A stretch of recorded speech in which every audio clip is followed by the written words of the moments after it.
Some of you might be wondering why it is the white thing on my head. This was the result of, if you recall, last Saturday I went for cycling whole day. So I didn't put on sunblock on my whole head. So this is the result of a sunburn. Like the skin is like regenerating. So this is a lot of dead skin here. Yeah. It's quite annoying. Now it's not painful anymore. Yesterday we reviewed the right livelihood, about what is the guiding principle of earning one's living, yeah, in a righteous way, by legal means, acquired peacefully, without coercion or violence. One should acquire it honestly, not by trickery or deceit, and acquire it in ways which do not entail harm and suffering for others. Yeah, that's for lay people. In this text, it's not specified on right livelihood for the monastics, but the very basics right livelihood for the monastics is just to go for alms round. Yeah, that's the safest thing to earn a living. And in Digha Nikaya, you will see there's listed out many ways that a monk should not do. One of them will be, some of them will be here. Treachery, shame, trickery, and usury. Predicting fortunes, predicting people's future. Yeah. These are some of the things that the monastic should not do. Okay, now let's move on to the next chapter, chapter 5, right effort, Sama Vayama.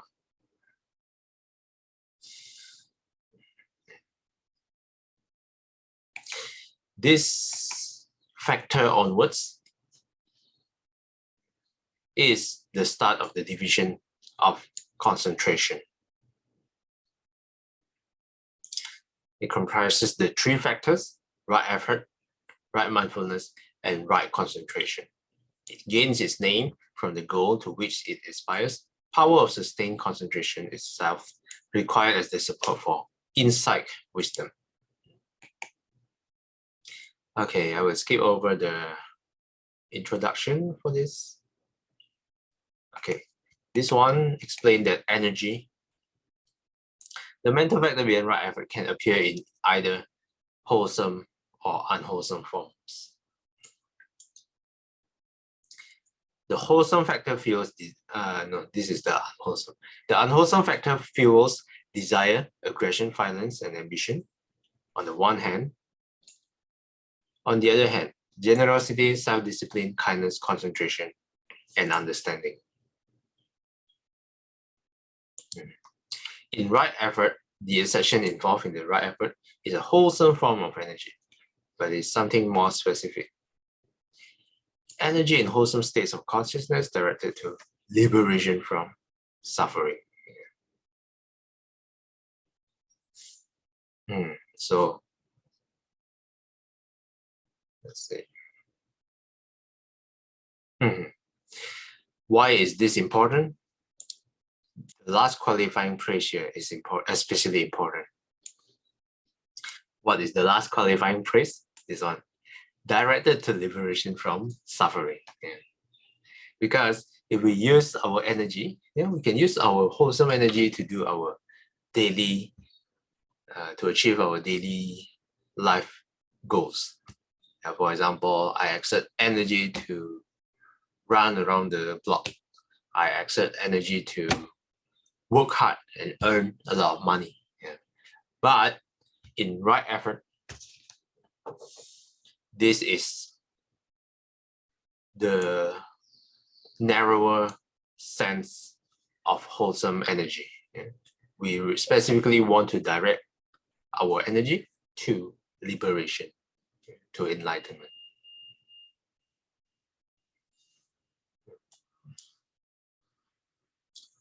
Here it explains, for wholesome energy to become a contributor to the path, it has to be guided by right view and right intention, and to work in association with the other path factors.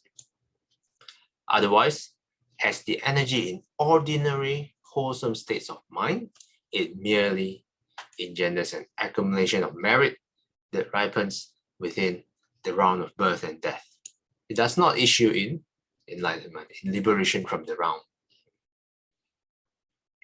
Yeah, so you will receive all the fruits within samsara, yeah, if you only target it not towards liberation.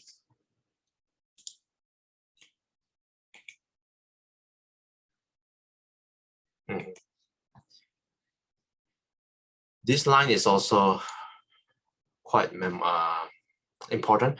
Time and again, the Buddha has stressed the need for effort, for diligence, exertion, and unflagging perseverance. Why?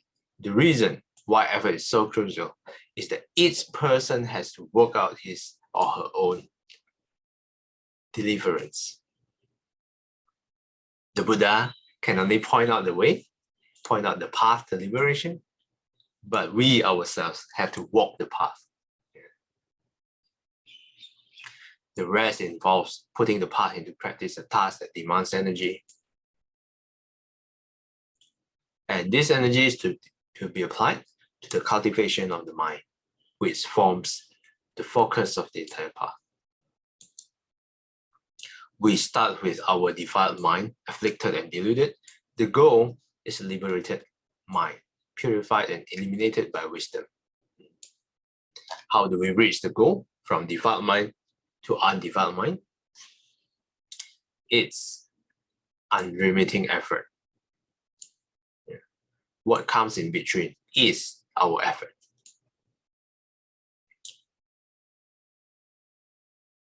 Needless to say, the work of cultivation, self-cultivation, is not easy. There's no one who can do it for us but ourselves, but it is not impossible.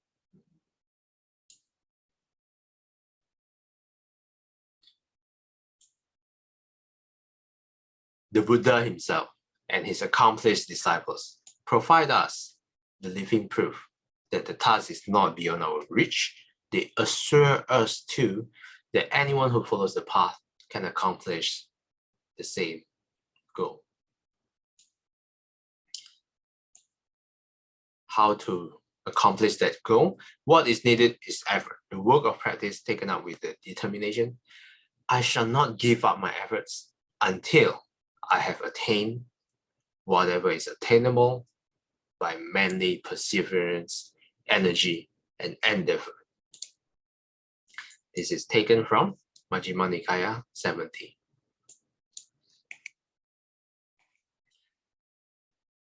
Right effort is divided into four. Yeah, here it's called four great endeavors. First one, to prevent the arising of unarisen or unwholesome states. Second, to abandon unwholesome states that have already arisen. Third, to arouse wholesome states that have not yet arisen. Fourth, to maintain and perfect wholesome states already arisen. The first two deal with unwholesome states. So whatever unwholesome states that have not yet arisen, don't let it rise.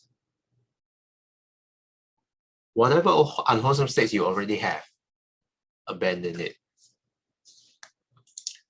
The third one, any unwholesome states that you haven't put effort into arise, arouse it. The last one, if you have aroused it, then maintain that wholesome states.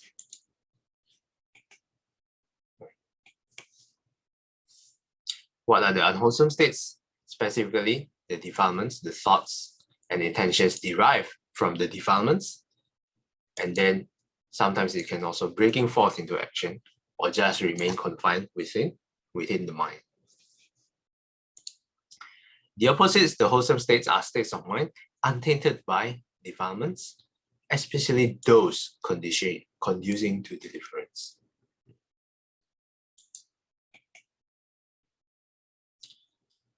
Okay, these are the double tasks that I mentioned for each of the wholesome states. For the unwholesome states, prevent it from erupting and the active defilements need to be expelled. For the wholesome states, the undeveloped liberating factors first be brought into being, then persistently develop it to the point of full maturity. Now I'm going to go through each of the states quickly. The first factor, to prevent the arising of unarising unwholesome states. Yeah. Don't be confused with double negative here. Unarising, unwholesome states. So basically all the defilements that have not yet arisen, stop it from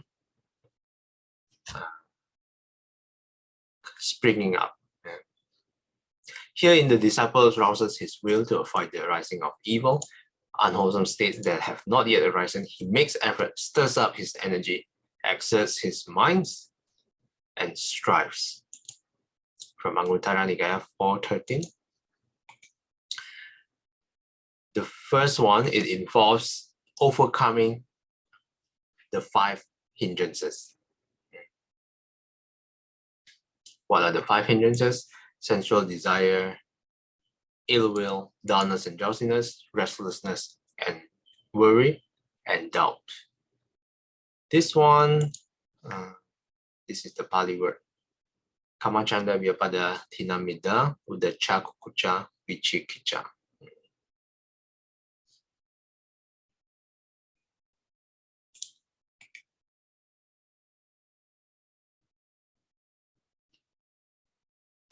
Okay, for the full treatment of 5 hindrances, we have went through this before.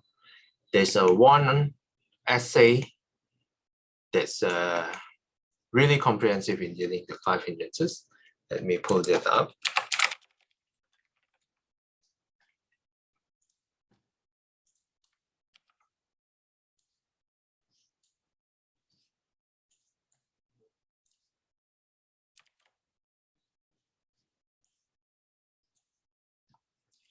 The 5 mental hindrances and their conquers. This one deals, compiled and translated by Nyana Ponika Terra. And this is really comprehensive if you really want to take a look at how to deal with each of the hindrances. For example, if you have a lot of sloth and torpor, you can just go to this section. If you have a lot of laziness, so you go through here, and then there's a compilation of sutta dealing with laziness, sloth, torpor, lassitude, listlessness, sluggishness. Then you can go through it, and then you can see what are some of the things that you can do. Interesting that the first one here, overeating. Yeah? I think sometimes when you eat too much, you will feel so sleepy.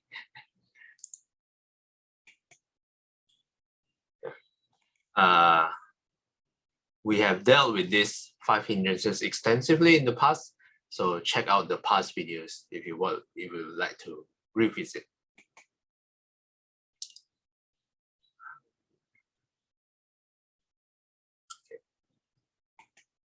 The next one, the next factor to abandon the arising unwholesome states. Herein, the disciple rouses his will to overcome the evil, unwholesome states that have already arisen. And he makes effort, stirs up his energy, exerts his mind, and strives. From Anguttara Nikaya 4.13.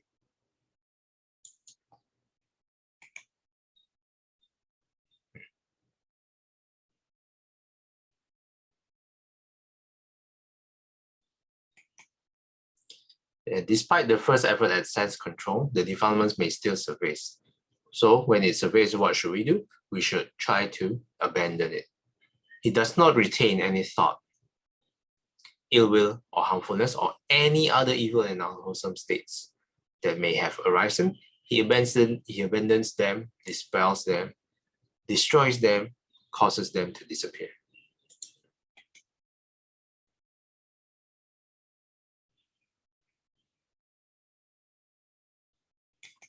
Here again, the Buddha gives a remedy for each of the hindrances.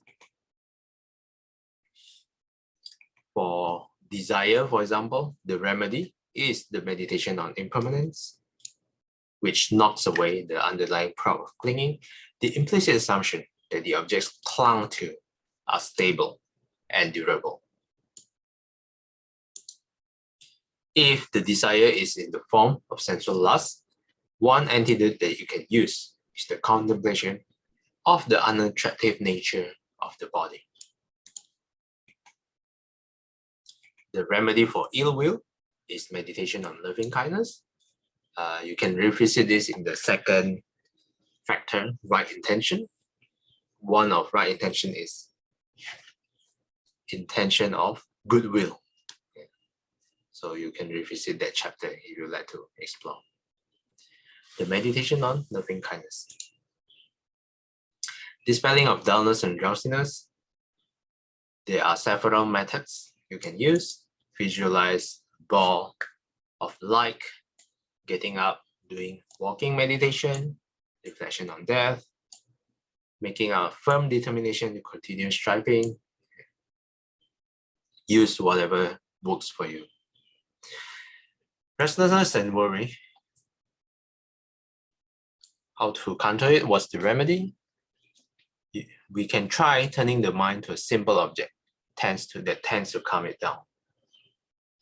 Usually, mindfulness of breathing is recommended. And in the case of doubt, if you're doubting the teaching, one remedy you can use to make inquiries, ask questions, study the teachings until the obscure points become clear. This is taken from...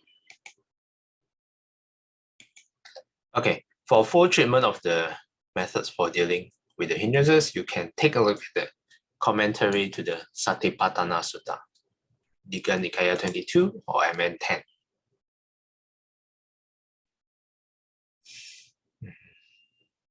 Okay.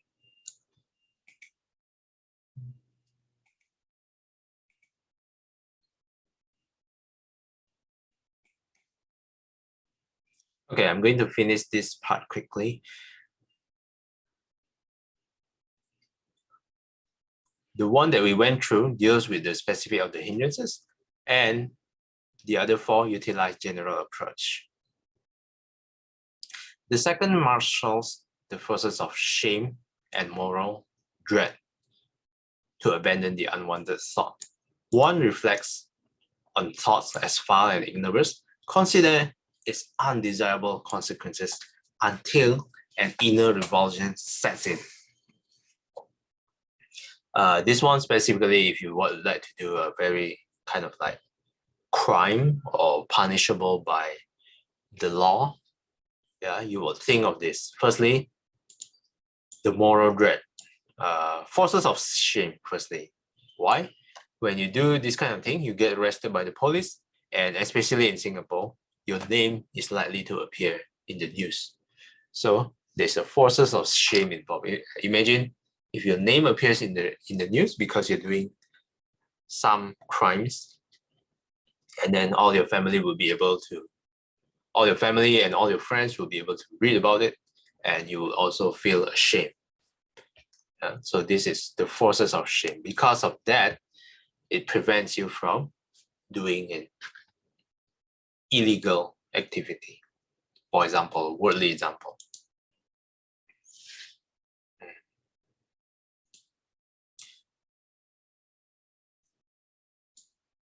And for moral dread, it's also about the consequences. After you're doing some kind of unwholesome acts, then you will also receive consequences in the end.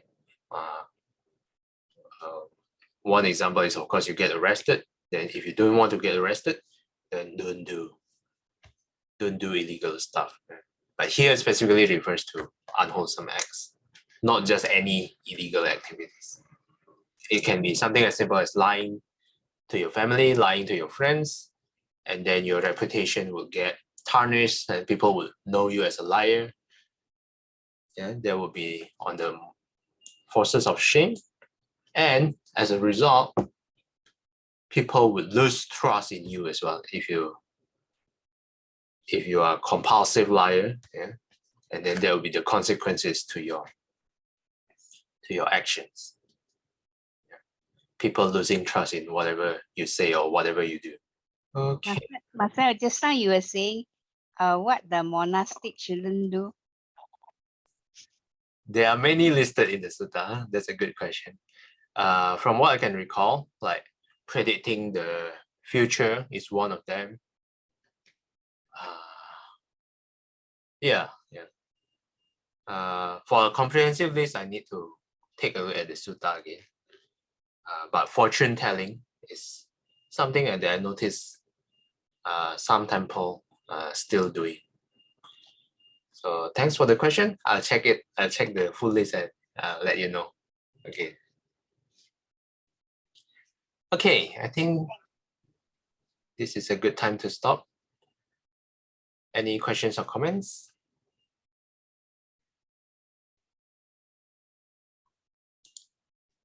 If not, let's do a dedication. Oops. 愿消三障诸烦恼，愿得智慧真明了。普愿罪障悉消除，世世常行菩萨道。阿弥陀佛。Till we meet again, may we be guided by the Buddha, Dhamma, and the Sangha. Sadhu, sadhu, sadhu. Have an effortful Wednesday ahead. Thanks everyone for participating. See you guys next time. Bye-bye. Thank you, Marcel. Thank you. Thanks, Wei Jing. See you.